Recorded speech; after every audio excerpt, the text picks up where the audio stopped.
It's time to say goodbye to Mohammed. He's heading back to Iraq, heading back home to his family.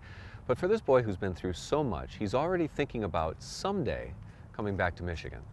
Mohammed and I are getting ready to leave Lansing and on the first leg of our trip. Thank you for visiting the Capital Region International Airport, and thank you for flying Lansing. I think it's going to be hard here at the airport in Lansing. Yeah, we're flying from Chicago to Amman. Because I'm sure there'll be a number of people there, you know, to say goodbye to him. Okay.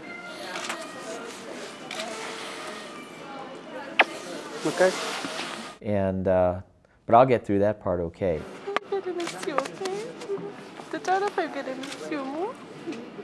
You know, I don't think he understands the magnitude of what his stay here has meant to all the people around him. Yeah, we will. Oh, we will all miss you very much. Smell it, it's got perfume. Yeah. Yeah. You know, Mohammed doesn't feel like it's time. Mohammed would, you know, he'd love to stay here. He'd love to go to a few more Tiger games. How was it to say goodbye to your host family?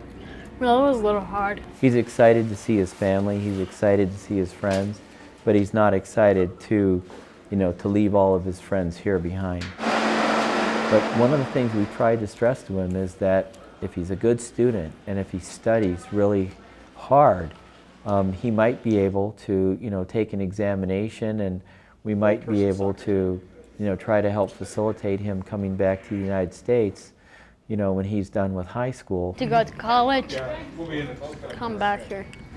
Where do you want to go to college? MSU. But he's got to get good grades, and he's got to work hard in school, and he's got to take it, really take it to heart. I don't know, he's got lots of green and white stuff. Or when we arrive in Jordan and get ready to, you know, to go home in Iraq, I think it'll really, really hit him. We're going to have 12, 13 hours. I mean, we're going to just, Mohammed and I are going to be spending the next day and a half together. So we'll have a lot of time to talk and reminisce and talk about, you know, the promise that the future holds for him, and maybe set out some goals for him that he can try to achieve. When we arrive in Jordan and get ready to, you know, to go home in Iraq, I think it'll really, really hit him. For a Royal Jordanian Airline bus that's going to take us to our hotel where we're going to spend the night, and then tomorrow morning we have to be here bright and early at Terminal 1 to get on the flight to Baghdad. You have your own money now, my friend. He's been in America for the last year. He's been in America, huh? Yeah. Yeah. I don't know if he understands about, you know, how generous people have been, and you know, the gifts that he's received aren't necessarily for him. There's been a lot of giving for the family, and I don't think the family realizes yet how generous everyone here has been. Good morning there, Mr. Mohammed. What's going on today? I'm leaving to Iraq. Are you looking forward to seeing your family today? Yeah. Good. I know they're looking forward to seeing you. I don't think all the ties, you know, are going to be cut, you know, just because he's returning back to his family. Well, we're about 1 hour and 10 minutes away. Hey Mo, where are we, buddy? That's right. What time did we land?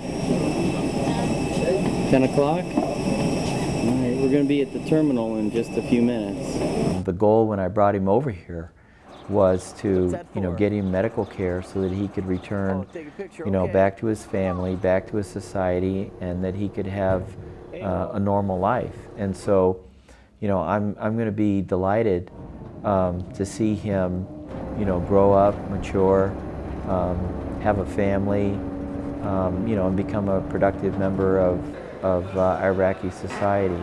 I just think his family's going to be overjoyed. They're going to be glad to see him, number one, and they're going to be glad to see some of the changes that have occurred. He's bigger, he's stronger, you know, he's grown, he's put on weight. He's more self-confident. He has more self-esteem, and then on top of that, you have just some of the physical appearance changes. You said you wanted to be beautiful. What do you think? Yeah. And the fact that his left hand is fully functional now. So I think those are all going to be things that the family's going to notice right away. But it'll be tough, you know, when I say goodbye to him, you know, over there in Iraq.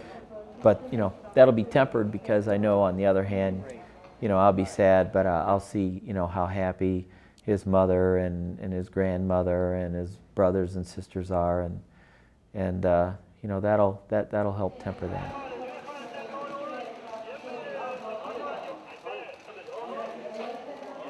There's something that I believe in, and you know, it's I didn't coin the phrase, but it's, you know, believe in a cause greater than yourself. Mohammed was this, you know, this cause that you know, that came along. But that's where the satisfaction, I think, you know, is going to be. But somewhat selfish to think that he would be better off here in the United States in our culture than he would in his.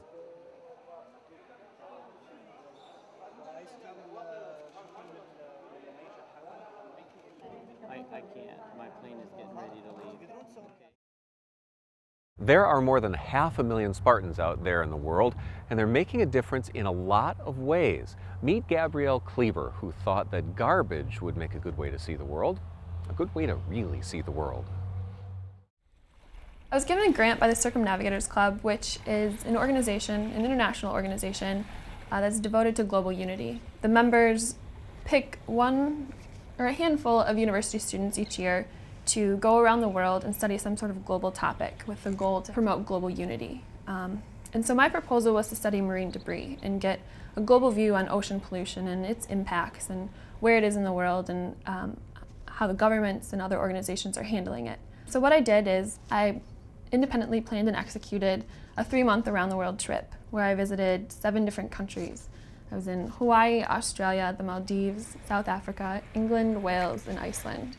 At each of these locations, I was cleaning beaches, but also speaking to locals, local experts, local residents about the issue and how it impacted their environment, their socioeconomic impacts. We're on Sandy Hook, which is at the northern tip of New Jersey. The bay side of Sandy Hook is the side that all the trash from Manhattan and all of New York City comes to. Primarily, when I first started, my goal was to get an idea of the volume, composition, source, and impacts of marine debris at each location that I went to. And as I started traveling, it really turned more into a social issue, surprisingly enough. And I was really looking into how the people at each location were affected, and the cultures and the economy, along with the environment. I run into things all the time like this in different countries that I was going to. I'd always run into people fishing, doing different activities on the beaches. So this was really common. This was kind of a flashback to my trip. By the end of the summer, I picked up 72,000 pieces of trash. That sounds like a high number, but it really does not put a dent at all into the world's ocean pollution problem, and I understand that. And that wasn't necessarily my goal. I had a few goals in mind. One was to kind of understand where the trash was coming from and just to get kind of a global view, because there had been very few studies globally on marine debris. So I think I was one of the first in that sense. And I think it's important that we, since all of our oceans are interconnected, it's really important that we get a global view on it so we can see where these items are coming from and maybe hit it at the source. And then also, ultimately my goal was to just raise global awareness. And I really think I successfully did that at each of the locations I went to. I was very active within communities. In various countries I pulled together school groups to help me clean the beach. I joined local community groups that were cleaning the beach. I talked to lots of local residents. So I really just got out there and spread the word on the issue. People don't understand what happens when they throw something in the ocean. I spoke with a lot of people in the fishing industry while I was traveling, and they all said the same thing, that they're just tossing it into an abyss. They don't realize how connected everything is, that they say an item thrown overboard in Japan can make it around the world in 6 years. I've been a very fortunate person. I've had so many opportunities and so many experiences at such a young age that I would love if someone would look at that and want to be that, just because I think it's important that people get out and see the world and do these things and be proactive. So if I can pass that on to someone, that would be wonderful. Two biggest things is take opportunities as they come and take risks. You gotta do both of those things. You can't just let opportunities go, because they're not gonna come back. You gotta jump on them and take risks. Nothing out of the ordinary is easy, but it's almost always worth it. We're in a state surrounded by water. Can you think of a better way to educate our children than taking them on a cruise? A discovery cruise? It's my first experience, but it won't be my last. Are we all set? It's very important. I got to touch a frozen carp. I'd like to welcome everybody aboard our Fisheries Summer Discovery Cruise this morning. Was there a yay back there? Okay, that's what we like to hear. Well, the Discovery Cruises are aquatic education and public outreach programs. I've never seen a camera underwater before. We're going to see if maybe we can see some fish down there. I thought that was kind of neat. When the camera goes under, you have to hold your breath, right? MSU obviously, has Fisheries and Wildlife Department and is engaged in a lot of fisheries research, both here on Lake St. Clair and the other Great Lakes. Oh, I thought it was a great experience. I had been wanting to bring my sons out, and we never could make it out last year. We do two a year, two of these fishery cruises a year here on Lake St. Clair. Probably most in-depth includes a research element, and so one of the things we're always trying to do is give the young people who are participants an idea of what they might do, what they might pursue in school, what they might pursue in terms of a profession. We get them out on the water, and they're actually out on the water, and at the same time you can talk to them about the fish and let them handle some of the fish that are in the lake. A lot of the fisheries research that goes on at MSU at times is collaborative with the DNR fisheries research folks. And when everything works out right, and we've coordinated with the DNR research boat to be out there sampling sturgeon during a survey, we actually can, and this has happened in most of the trips that we take, that they'll get an opportunity to see a live sturgeon caught and brought on board a DNR vessel, and if the weather conditions are perfect, we can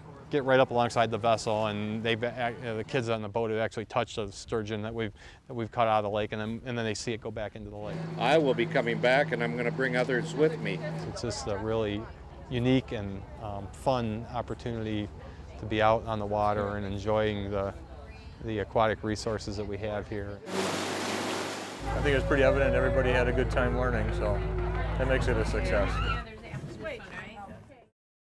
Living in a dorm can mean a lot of different things. For our Jeffrey Wisenbaugh, living in a dorm means, well, I'm going to let him tell you what it means. As a freshman, first moving here to a Big Ten school, away from friends and family into a whole new environment was very nerve-wracking. It was my first time living away from home and away from the whole parental supervision. In Animal House, you expect college life to be a lot rowdier than it is, but it's not really like that, I guess. And I really had no idea what it would be like living in a dorm or what it would be like living out on my own, other than from what I've seen from TV and movies.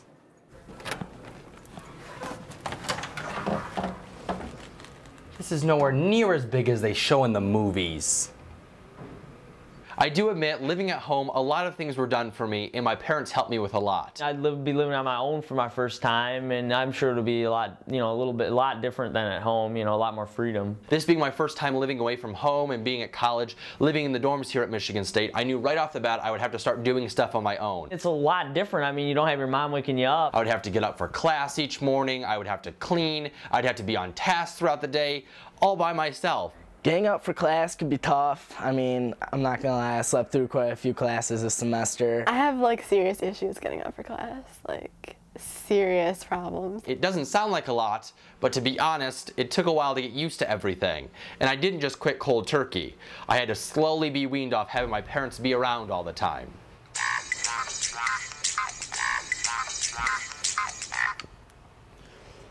Hello? Jeffrey, it's time to wake up! You've got an 8:30 class this morning! Okay. Yeah, thanks, Mom. I'm up. Have a wonderful day! Yeah, okay. Being away from parents and family was not the only thing I had to get used to. A big thing was living with other people. I took the leap and went in blind for roommates and was roomed with 3 guys I've never met before. I didn't know if we were all going to get along, and I didn't really know what to expect. It was really fun, actually, because like there was always people to hang out with when you came back to the room. No real issues. I mean, you just really get to know the people that you're living with a lot more. I was definitely nervous about how personalities might mesh or how we all might get along, and also what issues might come up that I would have to deal with living with 3 other guys in a small area for a whole year.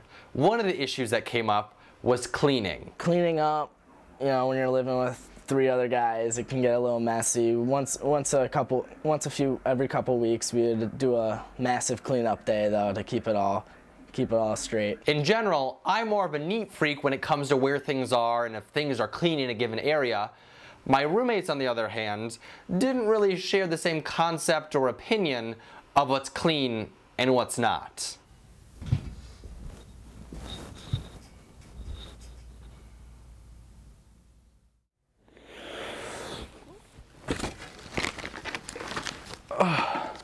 Oh, come on. I've been sleeping for 30 minutes. Don't you ever throw your stuff away? Futon's not a landfill. Although there might have been some issues that came up, we were all able to talk about them and work things out. There's been some issues. She wakes up at multiple times during the night and will scream at the top of her lungs. We all understood that we share this living space as roommates and we need to respect it. Things might have gotten a little ridiculous at times, but as MSU students, we knew we were all here to learn and things turned out fine. Oh, we kind of just, I don't know, went about our business, and you know, if something needed to be said, something needed to be said, you know, that's just the kind of way it was. The MSU dorms offer a lot of fun times to bond with people and really adds to the whole college experience overall. And I'm personally really glad I chose to stay on campus and really get to take in what Michigan State has to offer.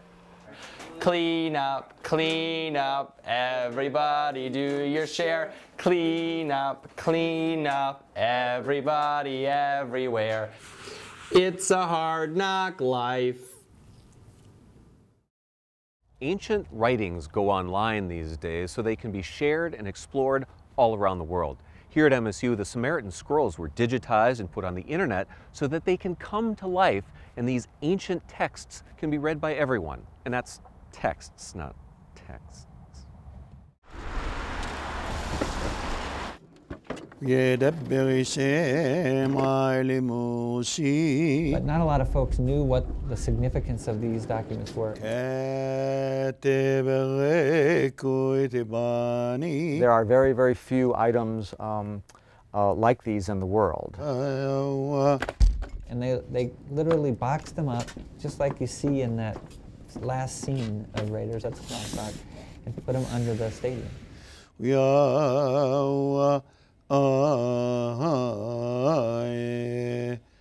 1950, it was placed under the football stadium in cardboard boxes, these 15th century scrolls. And there they sat until Professor Anderson came along and rediscovered them, really. And he identified the scrolls, realized they were extremely important. Some effort was taken to stabilize them. They had suffered some damage where they were stored. And then they were brought to special collections and university archives to be stored.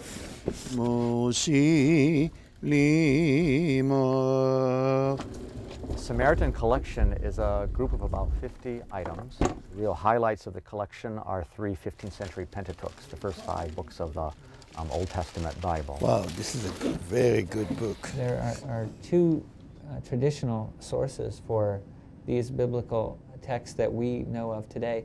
These documents represent a third. It will start in the book of Leviticus. Benny Tsaka, who's the Samaritan elder that we've been in contact with, asked that the university, do something with the scrolls. And there is a lot of titles about him. I contacted Benny through email. And it is, of course, this is a sheepskin. And asked him if, he would be interested in working with us on some sort of project. Izibin Itama. And that's your scribe.